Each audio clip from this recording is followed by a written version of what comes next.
Dios le bendiga, amado, Dios le bendiga más en este bello momento. Damos gracias al Eterno por este espacio. Soy el pastor y evangelista Melvin Amancio. Bendecimos a todas aquellas personas que nos siguen en diferentes países y en diferentes estados, en el continente europeo, en Centroamérica y en toda parte del mundo. Un shalom para todos ustedes, que la paz de Dios sea sobre cada una de sus vidas. Soy el pastor y evangelista Melvin Amancio. Estamos frente a frente al ministerio evangelístico Levantando al Caído. Puede buscarme en YouTube con el nombre Melvin Amancio Oficial. Hoy traemos un tema que sé que va a ser de mucha bendición para tu vida. Es un tema que va enfocado en lo que es la demonología, en lo que es también los espíritus, que es una de las áreas que el Eterno nos ha permitido trabajar. Hoy vamos a hablar sobre un tema que yo sé que va a ser de mucha bendición para su vida. Vamos a hablar sobre el tema Satanás, mis emociones y el mundo. Aleluya. Cuando usted y yo analizamos de forma precisa y exhaustiva la tentación de Jesús, usted puede visualizar que en la tentación de Jesús, Satanás, dice la palabra que el Espíritu llevó a Jesús para ser tentado en el desierto. Quizá usted se va a preguntar, ¿y por qué? Bueno, porque Jesús, como es el Redentor del mundo, Él tiene que tener contacto con aquel ser llamado Hasatán o Satán, que fue quien provocó la degradación social. Y entonces Él se encuentra face to face con ese espíritu negativo, pero se encuentran en un espacio inhóspito. O sea, se encuentran en un espacio que no es agradable, que Jesús está en 40 días de ayunos y que Él esperó el momento específico para tentar. Usted siempre sabe que la tentación no es algo que se elabora a lo loco.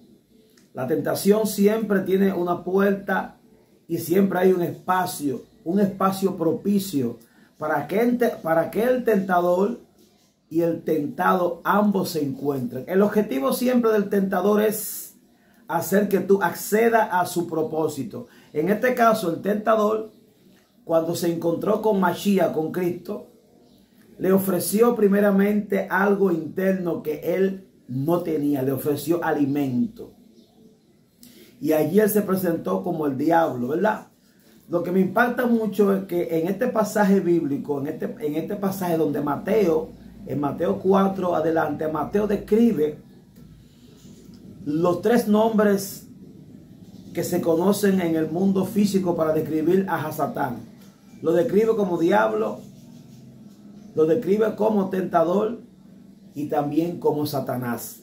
O sea, podemos decir entonces que Satanás usó todas las estrategias con el objetivo de hacer que Jesús acceda a sus peticiones. Satán o tentador siempre es alguien que te tienta en base a la necesidad o la precariedad del momento. Por eso es que nosotros tenemos que empaparnos del conocimiento de Dios y entender muchas veces cómo Dios opera. Porque muchas veces en el campo físico, en tu día a día, en tu realidad, el enemigo te va a hacer creer que Dios no está ahí, que Dios no te escucha. Una de las cosas que Satán usó con Yeshua fue hacerle creer que él no tenía identidad. Dios, si tú eres el hijo de Dios, o sea, Jesús sabía quién él era, pero siempre el enemigo siempre va siempre a tratar de jugar con tu identidad, de que tú no creas en la palabra que fue sobre ti proclamada, de que tú no tengas un norte fijo, de que en tu mente, a través de circunstancias adversas que te estén pasando en el momento, él tratar de confrontar tu identidad espiritual. Pero Jesús entonces refutó esa oferta usando como referencia que el servicio a Dios y que la obediencia a Dios sobrepasaba el sentimentalismo, sobrepasaba las pasiones y aún sobrepasaba mi necesidad. Dijo él, no solo del pan vive el hombre. O sea, hay una palabra de Dios que está por encima del pan. Porque Dios es quien crea el pan y también quien crea la vida. Por ende, se entiende que servirle al formador de la vida, servirle al formador de toda existencia, es mejor que servirme a mí mismo. Una de las cosas más importantes es que el hombre en este mundo a veces ve a Dios como un ser como hostil, como alguien como que es enemigo de lo lindo. No, hermano, Dios fue el que creó todas las cosas atractivas y todo lo que está en el cuerpo tuyo, con el cual tú sientes placer, lo creó Dios. Ahora bien, cuando tú entonces analizas que el enemigo y el pecado lo que producen es una alteración y una desviación de los recursos naturales que el Eterno creó para ti, para mí, para que tú y yo disfrutemos. Entonces, hoy día nosotros somos creyentes que tenemos que usar lo que es la selectividad y la precaución. ¿Por qué? Porque ya estamos en un mundo de conflicto. Tenemos un cuerpo débil que está fragmentado por la pecaminosidad. Tenemos agentes secundarios que están operando en el plano físico llamado demonios. Y tenemos que ser precavidos porque hay un momento donde tu enemigo va a esperar que te falte comida, que te falte ropa, que te falte amor, y él se va a presentar como el proveedor. Pero Jesús, en ese pasaje bíblico, Jesús rechazó toda oferta que el enemigo le hizo, que aparentemente parecía atractiva para el oído y los ojos. Un punto muy importante es, la Biblia dice en el libro de Hebreo que el alimento sólido es para aquellos que tienen por el uso los sentidos ejercitados en el discernimiento del bien y del mal. O sea, Hebreo dice que nosotros tenemos que ser maduros en el mundo físico y que nunca podemos dejarnos guiar ni llevar de lo que mis ojos ven, de lo que mi oído escucha o de lo que la boca hable. Porque a través de la percepción que usted y yo visualizamos o a través también de las cosas que escuchamos, muchas veces esas cosas que escuchamos son cosas que son herramientas negativas que el enemigo hace para él introducir en ti su propósito y dañar tu crecimiento evolutivo. Entonces, cuando hablamos sobre este tema, hablamos sobre un tema que vamos dividiendo en tres facciones: Satanás, mis emociones y el mundo. Vamos a describir de forma clara y concisa qué modo operando o cómo operan las infecciones y las atmósferas negativas en esos planos y en esos seres. El mundo, bueno, ¿qué es el mundo? El mundo, usted ve que el mundo, cuando Dios crea el mundo, Dios crea el mundo y Dios crea, y todo lo que Dios crea lo crea bueno. Y en el libro de Génesis, el mismo Dios ratifica y testifica que todo lo que Él crea lo crea bueno. Entonces, eso implica entonces que la maldad no es una creación, sino que la maldad es un adherido, una fragmentación que se adhiere a algo que era puro y se corrompe. Ejemplo técnico: ningún agua, como esta que está aquí, ningún agua es impura en sí. Toda agua nace pura. ¿Dónde que el agua se contamina? Cuando el agua sube a la atmósfera física. Al igual también, la maldad no es una creación. La maldad es la corrupción de una creación que era buena y se puso mala.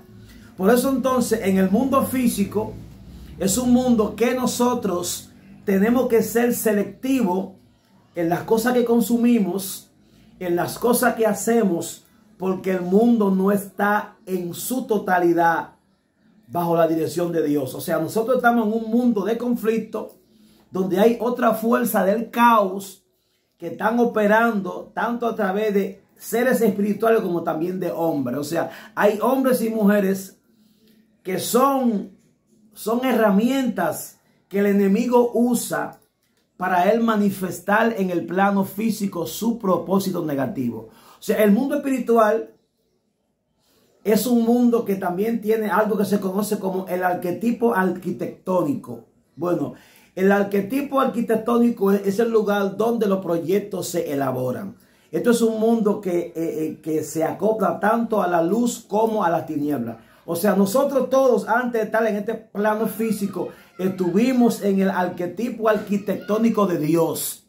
Pero también entonces los seres caídos, los demonios y los ángeles caídos, como son seres del lado izquierdo, ellos, su enfoque siempre es fragmentar y dañar el diseño original de Dios, elaborando planes negativos en su mundo arquitectónico y buscando gente en el plano físico que sea canal de manifestación. Ejemplo técnico.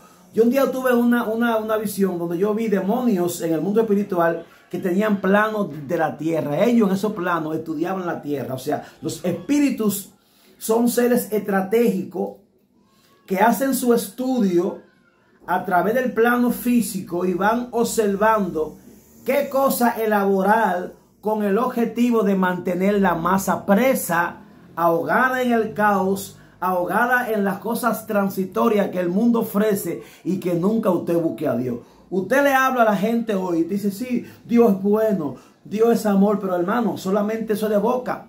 No son capaces de negarse a sí mismo y de servirle a ese Jesús.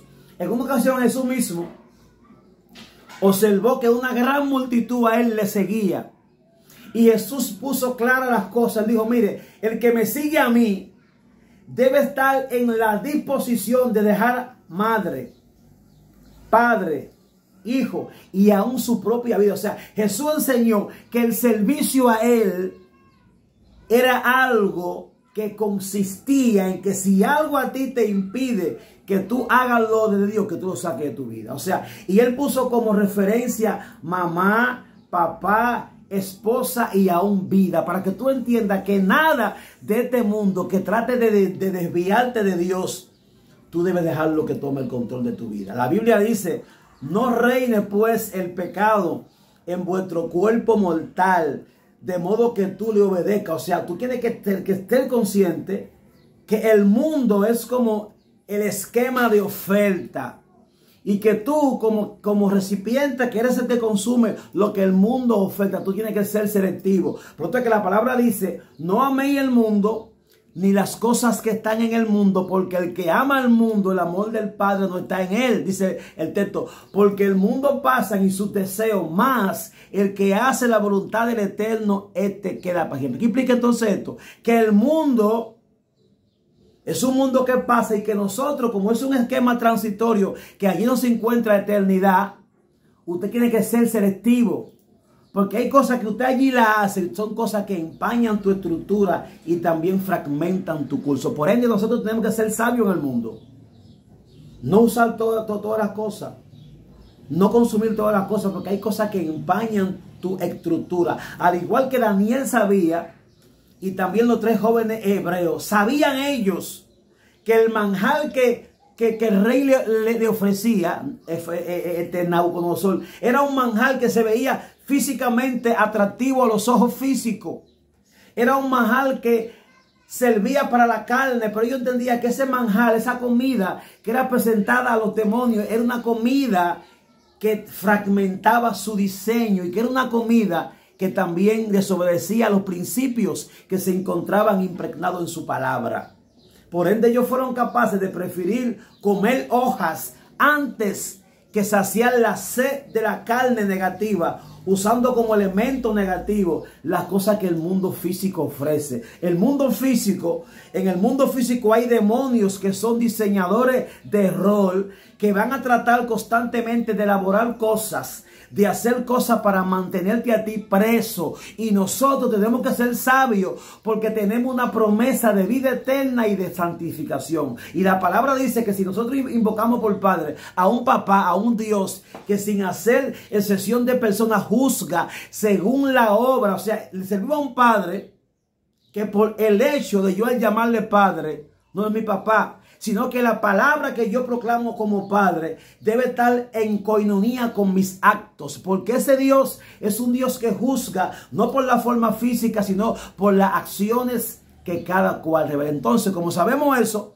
como tenemos un Padre que nos exige, tenemos que consumir solamente lo que sea kosher, lo que sea comestible, lo que no empañe tu diseño, lo que no fragmente tu curso, lo que no empañe tu alma. consume como Daniel, aunque sea hoja, pero que sí es hoja. Mira, tú comes hoja y en el nombre de Jesús, esas hojas que aparentemente el mundo aborrece, son las hojas que te van a ti a ayudar a que tú mantengas tu diseño y tu esencia. Porque mucha gente han perdido la esencia porque se han puesto a comer algarroba como el hijo pródigo. Aleluya. Usted y yo tenemos una asignación, tenemos una posición, tenemos un rol que debemos cumplir y sabemos que en el mundo, como el mundo es el espacio físico en el cual usted consume, los demonios se encargan de dañarte el consumo, creando infección en el ambiente físico para que tú dañes tu corazón. La Biblia dice que el Dios de este siglo ha endurecido el corazón de los incrédulos para que la luz de Jesús no le alumbre la mente. ¿Y cómo tú crees que Él lo hace? Bueno, a través de las cosas que tú ves en el mundo, la vanagloria, las cosas que el sistema ofrece, todo eso, hermano, es lo que hace que la gente ame más el mundo y que cree una dependencia al mundo antes que a Jesús. Porque ¿qué pasa? El pecado es algo que va creando constantemente dependencia. El ser humano, hermano, yo conozco gente que están casi muertos pecando, que están ya con la soga aquí y dicen, es que no puedo dejarlo, porque ya Satanás ya cautivó su mente y tiene su voluntad. Por ejemplo, otro punto también muy importante es mis emociones.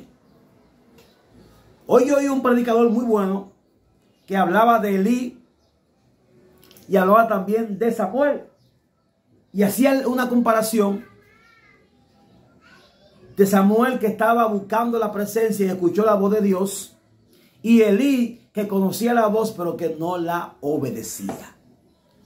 No importa que tú veas ángeles, que tú veas el mundo espiritual, si usted no se somete a lo que ve, no se evita que no va. Entonces Elí, hermano, fue un sacerdote, un Cohen, que ligó su asignación con sus sentimientos. Elí dejó que la permisividad opere en su casa. Y aunque Elí escuchaba la voz de Dios, él prefería dejar que sus sentimientos sea que gobiernen. Y ligó entonces su asignación con lo que él sentía. Y también, al igual también que el profeta joven y el profeta viejo. El profeta joven recibe una palabra de Dios de que no coma alimento en ningún lugar. Le habló un rey y no comió. Pero luego entonces otro profeta ya viejo, que conocía el mecanismo, lo engañó a él diciendo que Jehová le habló y él le creyó. Entonces nosotros, hermanos, tenemos que tener discernimiento y no podemos actuar por sentimentalismo, porque en el sentimentalismo también opera una infección que se conoce como el Yetzer Hará. ¿Qué es el Yetzer Hará? El Yetzer Hará es la fragmentación, la semilla que Samael o la serpiente planta en el individuo, que lo hace compatible con él y también produce como un virus en el alma. Un virus que hace que todo hombre, hermano, por eso que usted sabe que en el huerto del Edén, como el huerto era un lugar de expansión y de multiplicación, el Satán sabía por qué atacaba el huerto. Aleluya. Él sabía por qué atacaba, porque él sabía que el huerto no era un lugar simple. El huerto era un lugar evolutivo. Yo digo, si yo daño esto aquí, todo lo que de aquí salga también saldrá dañado. O sea, por eso es que hoy día Satanás ataca los matrimonios, porque él sabe que la familia es el principal centro de formación. Y él ataca los matrimonios porque él sabe que si divide, triunfa. Al igual también, como él sabía que el huerto era un lugar de asignación, de multiplicación, de expansión, él dijo, voy a dañar esto aquí, para entonces dañar entonces lo que aquel lugar genere. O sea, nosotros hoy tenemos que ser creyentes introspectivos, hacer análisis de lo que sentimos dentro, analizar si lo que se siente te conviene, si lo que se siente te ayuda. O sea, el sentimiento, hermano, si no está bajo una dirección espiritual, no es una plataforma fiable en la cual usted deba sustentar su desarrollo. Jesús también lo demostró en el Getsemaní. Dijo, no, papacito lindo, no siento morir por el mundo, pero yo entiendo que tu voluntad está por encima de mis sentimientos. Y Jesús fue capaz de decir, Padre, que se haga lo que tú dices. O sea, cuando nosotros ligamos lo sentimental con lo ministerial, cometemos errores. En la Biblia, todo aquel que ligó la pasión a lo sentimental fracasó. No importa la magnitud de tu manto. No importa si tú, al igual que Sansón, mata a 100 o 200 con una quijada de burro. No importa si tú, al igual que David, mata a gigantes. Si tú ligas lo sentimental con lo ministerial. Y David lo demostró también, David. Que David era un hombre que mataba a gigantes, que mató a miles. Pero entonces David también no fue capaz de tener dominio propio sobre el sentimiento que su mente le mandó cuando vio a esta mujer desnuda. Al igual también Sansón, hermano, que mataba gigantes, que rompía edificios. Sansón cayó rendido ante una falda que le gustaba. Aleluya. ¿Por qué? Porque Sansón no supo. No es que usted va a ser un cyborg, un robot. Pero usted tiene que saber siempre mantener una vida en equilibrio, como dijo Jesús. Jesús enseñó que había que pagarle tributo al César y también a Dios. Jesús nos enseñó que la vida es un equilibrio y que en un momento dado lo sentimental debe ponerse a un lado y debe prevalecer lo real. Entonces, así mismo, al igual que esta gente, hermano, fueron capaces de ligar sus sentimientos y le fue mal. Tampoco usted debe dejar que el sentimentalismo sea que lo guíe, porque los sentimientos son muchas veces infectados por demonios. Trabajan muchos ellos en la parte de las emociones. Usted debe verse como alguien que Jesús ya lo está restaurando, porque yo a veces oro por personas que aunque tú le oras a ellos siguen en su mente albergando el fracaso que ya pasó. Hermano, mire, oiga algo para acá. Usted nunca debe permitir que su pasado siga vigente en su presente. Porque si ya Jehová va contigo caminando de Egipto para Canaán, ¿por qué estás tú entonces pensando en las cebollas egipcias? No. Camine, porque el tú vivir anclado en tu pasado hace que tú te pierdas el presente tuyo.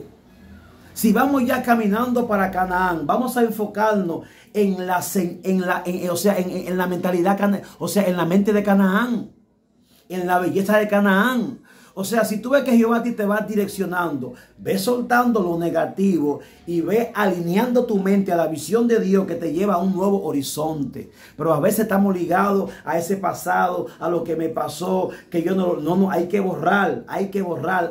Jesús nos enseñó que Él en la cruz nunca fue un ser que tomó la cosa a pecho. Él dijo, Padre, esta gente que me están matando a mí no saben lo que hacen. Jesús nos enseñó que Él pidió perdón por ellos. Pero diferente entonces a Jonás. Jonás en un momento dado, siendo un hombre de altura, un profeta de nivel, ligó también lo sentimental también con su asignación y quería que Dios acabe con Nínive. Él en ese momento él no entendía que él era un profeta santo. Él tiró al lado lo ministerial y se enfocó a Jehová, acaba con. Pero como Jehová no es un ser manipulable, porque la unción de Dios opera, tú no la operas, la unción te opera a ti. O sea, la unción nunca se va a desviar por tú digas, la unción va a hacer lo que ella cree que se debe hacer. Él quiso manipular la unción, pero no pudo. Porque la unción tiene un propósito objetivo. Entonces él quería que Jehová acabe con Nínive, pero había un plan divino con Nínive. Entonces este profeta, Dios le dio una lección. Entonces la otra parte también que vamos a estar tocando, porque ya estamos casi cerrando ya, es la parte de Satanás. Ese ser en el cual mucha gente no cree. Yo estaba en Perú en estos días y yo hablaba con un pastor. Y él me decía a mí que ya el diablo está vencido, que ya el diablo que ya. Pero hermano, yo le pregunté, varón, ¿acaso Jesús en la cruz mató al diablo? Digo, varón, mire, una cosa es, una cosa es muerte y otra cosa es vencer. Porque hay mucha gente a veces, mira, hay muchos países que pelean a veces y uno vence al otro y deja a veces soldados vivos que vivan por ahí. O sea, Jesús venció a Satanás en la cruz, lo venció en él. ¿Por qué? Porque él nunca pudo dominar la mente de Jesús, lo venció. Él no encontró en Jesús propiedad o legalidad, pero él se fue y sigue por ahí buscando una mente débil, un corazón sin identidad, un corazón que vive una vida ociosa, un corazón que vive una vida religiosa, un corazón que entienda que ya todo está hecho y que él ya lo que tiene que hacer está sentado. Entonces, cuando el diablo encuentra un corazón ignorante, ahí él se mete y hace una casa y un edificio. La Biblia enseña que cuando el espíritu inmundo sale del cuerpo, él anda por lugares secos y vacíos buscando reposo. Y cuando pasa entonces por su casa, encuentra la casa vacía, encuentra a ese hombre vacío, sin oración, sin ayuno, sin obediencia. Entonces él va y busca 10 o 15 o 100 demonios más y se mete ahí. Porque él entiende que ese hombre, que una vez fue libertado por X ministro, no valoró eso. Entonces, ¿qué pasa? Yo le dije, mire varón, Satanás existe, es un ser real, aunque la Biblia habla poco de él, pero es un ser real bíblicamente. Y Jesús, que es, yo siempre me llevo mucho de Jesús, de Pablo y de los evangelios. Mire por qué. Porque la Torá hebrea, la palabra presenta a la Biblia, la Torá, como una sombra, no como la imagen misma. Y Pablo también presenta la ley como un ayo. Un ayo era uno que se encargaba de transportar el niño a la escuela. O sea, la ley como ayo, la ley no transportó hasta Jesús. Pues entonces ya yo hoy día, lo que diga Jesús, aunque Jesús nunca le echó tierra a lo que estaba en la ley, no. Pero lo que diga Jesús hoy día tiene más peso porque tiene más convicción. Jesús habla un lenguaje más entendible. Por otro que la palabra dice que jamás nadie ha visto a Dios. Y que el único que vio a Dios es Jesús. Y entonces él mismo se va a encargar de revelarlo. Entonces, ¿qué pasa? También la palabra también enseña que hay un solo Dios y un solo mediador. O sea, Jesús entonces aquí como mediador es sobre el cual usted y yo tenemos que estar fundamentados. Y lo que él diga hay que oírlo. Y él nunca dijo que no había diablo. Si Jesús, hermano, antes de iniciar su misión, lo primero que hace es coger para un desierto a hablar con el diablo y a pelear con el diablo. Entonces, ¿cómo tú me dices a mí que no hay demonio cuando el mismo Mesías, el mismo Cristo, lo primero que hace antes de iniciar la batalla, la impartición, fue y se encontró con el enemigo de las almas y lo venció? Entonces, eso implica entonces que Jesús Jesús nunca él lo vio. Jesús nunca vio esa realidad. Jesús nunca dijo que él no existe. Jesús dijo sí, él existe, él es un príncipe, pero él y yo somos diferentes. Hello. Entonces, usted hoy día no debe obviar eso, porque él está ahí y está buscando mentes débiles, corazones débiles, gente que no tenga identidad, ni norte, ni principio, ni brújula de camino, para tomar y hacer allí cautiverio mental. Satanás es un ser que opera desde muchas formas. No es un ser que está en todos los lugares. El lugar donde él no va, porque él también es una estructura colectiva que son muchos, es como la policía. La policía es un nombre, pero son muchos policías. Al igual también el mundo de los espíritus es un mundo que está bien estructurado, bien diseminado. Hay una cabeza, pero hay también ramas. Y mientras más grande es el ministerio, mientras más poderosa es la nación, mientras más grande es tu manto, más fuerte la asignación que te mandan. Entonces nosotros siempre tenemos que tener siempre pendiente esos tres principios. Hay un oponente. Jesús nunca dijo que no existía, tampoco Pablo. Pablo enseñó, dijo, no lo ignores, porque entonces él va a ganar ventaja sobre ti. Y Jesús lo llamó príncipe y se fue a pelear con él al desierto y lo venció. Aleluya. Y también enseñó Jesús a sus discípulos a que vayan, hagan liberación. Entonces yo digo, mire, si usted me dice a mí hoy ya día, porque yo digo siempre un punto que es muy importante. ¿Por qué usted no bota la escoba de su casa? Porque su casa se ensucia y usted la barre todos los días. ¿Por qué entonces todavía hace falta la unción? ¿Por qué entonces hace falta el Espíritu Santo? ¿Por qué entonces hacen falta los hombres de Dios? Porque todavía estamos en el campo laboral, no estamos en el cielo. Entonces, como estamos en el campo laboral, aún hay cuerpos que están sucios, hay almas que están atadas, hay mentes que están cautivas. Por ende, como están así, aún hace falta liberación, aún hace falta profecía, aún hace falta milagros y también sanidad. Ahora bien, yo sé que el orden profético, un ejemplo técnico del Viejo Testamento, no es el de hoy. Porque ya yo como profeta lo que voy a hacer lo hago conforme a la Biblia. Porque yo no puedo traer yo hoy día una profecía que no esté acorde con la Biblia. Usted tiene que saber siempre que los profetas eran en la antigüedad aquellos que llevaban el mensaje de Dios. Hoy día también tiene que haber profetas para que transmitan el mensaje de Dios a una masa que está cautiva.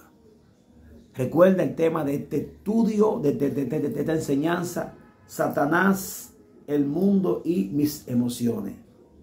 La Biblia dice que si añadimos a la fe virtud, a la virtud conocimiento, al conocimiento dominio propio, nunca caeremos. Pero también enseña que el que no posee estas cosas tiene la vida corta. O sea, no ignore tu realidad. Sé como aquel hombre que edificó su casa sobre la roca, porque él sabía lo que había allí. No sea de aquel tipo de constructor que construye sin mirar. Primeramente, analiza lo que vas a construir para que después no sufra. Vamos a orar por ti, Padre, en este momento.